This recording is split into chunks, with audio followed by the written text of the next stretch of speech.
কেমন আছেন? ভালো আছি। আমরা জানি মানুষ মানুষের বন্ধু হয়। আজকে দেখতে পাচ্ছি যে আপনি গাছের নিচে দাঁড়িয়েছেন। গাছের কি বন্ধু আপনি? না আপনার বন্ধু গাছ? একটু বলেন। গাছের বন্ধু তো আমি আছি, কেননা এখন গরম পড়ছে না, অনেক গরম পড়ছে, এই জন্য বাতাসে দাঁড়িয়ে আছি। মনে টেনশন বেশি, এই জন্য। টেনশন? কিসের টেনশন একটু বলেন না? টেনশন না, কিসের টেনশন একটু বলেন আমাদের। পুরো শুরুতে জানতে চাচ্ছি আপনার নাম এবং আপনার দেশের বাড়ি কোথায়? আমার দেশের বাড়ি রাজশাহী। রাজশাহী কি বিখ্যাত বলেন তো?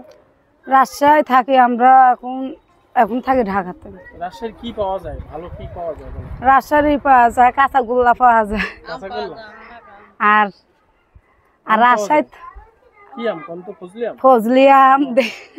আচ্ছা যাই হোক, তো আমরা ওদিকে না যাই, আপনি যেহেতু বলতে পারতেছেন। আচ্ছা, পরিবারে কে কে আছে আপনার? পরিবারে দাদি আছে। শুধু দাদি, আর কেউ নেই? বাবা বিয়া করে চলে গেছে, মাও রাগ করে বিয়া বসে চলে গেছে। ছোটকালে তো আমার দাদি আমরা মানুষ করছে। তাহলে আপনিও রাগ করে চলে যান আরেক জায়গায়? রাগ করে আমি কই যাবো, আমার তো জায়গা নাই। বাবা চলে গেছে, মা চলে গেছে, তাহলে আপনি থেকে লাভ কি? যাইমু কোন জায়গায়? সেরকম একজন মানুষ পাইলে তো যাইতেই চাই। আচ্ছা, এই জন্য কি গাছের নিচে দাঁড়িয়ে আছেন? এই জন্য তো গাছের নিচে দাঁড়িয়ে চিন্তা ভাবনা করতেছি, যদি এরকম একজন মনের মতো মানুষ পাই, সে যদি তাহলে চলে যেতে চাই। তাই? এই পর্যন্ত প্রেম একটাও করতে পারেননি? প্রেম করি না, প্রেম করলে আরো কষ্ট হয়। আমি বিয়ে বসতে চাই।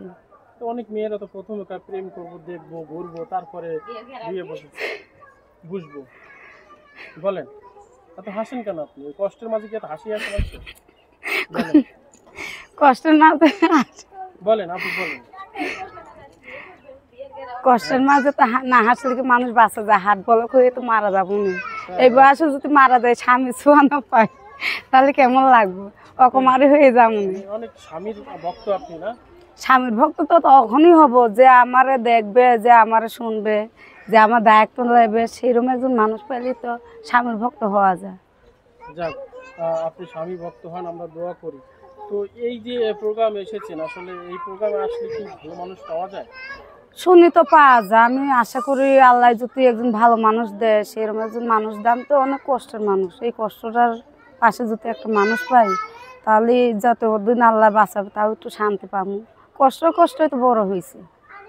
আচ্ছা, যদি কেউ আপনার সাথে যোগাযোগ করতে চায় বা আপনার সাথে প্রেম করতে চায়, আপনি তো প্রেম করবেন না, ডাইরেক্ট বিয়ে করবেন, তাহলে সেই বিষয়ে ভাবে কিভাবে যোগাযোগ করবে আপনার সাথে? আমি নাম্বার দিই। নাম্বার আছে আপনার? মোবাইল চালান? বাবা বাটাম সেট কেমন দাম আছে? আচ্ছা, পুরনো একটা বাটাম আচ্ছা, সেট আছে। তাহলে নাম্বারটা কি বলবেন আমাদেরকে? না, মুখস্থ নয় ভাই। মুখস্থ নাই? থাকবেন, সুস্থ থাকবেন। এই আপুর খুব বিয়ের প্রয়োজন, সাথে সাথে বিয়ে করে ফেলবে, এমনটি তিনি বলছেন। তো আল্লাহ হাফেজ, আসসালামু আলাইকুম।